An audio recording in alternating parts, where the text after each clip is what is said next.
Guys, সবার আগে এই ভিডিওটা দেখো, তারপর তোমাদের করা দুষ্ট দুষ্ট কমেন্টগুলো পড়বো। So let's go. কিরে আচার খাবি? আরে না, আচার ভালো জিনিস না।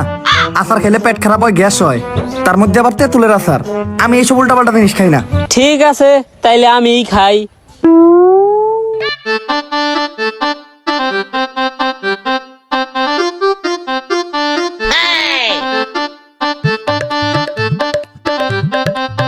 কিরে খাবি?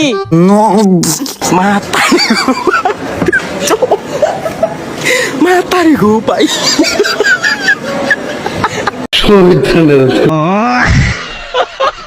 तो चलिए शुरू करते हैं। তেঁতুলে আছে টক, বুতের নানে রে পক পক। ভাই, বাম হাত দিয়ে এভাবে খাওয়ার কি দরকার ছিল? ভাই খায়ান না, পেটে গ্যাস হইব।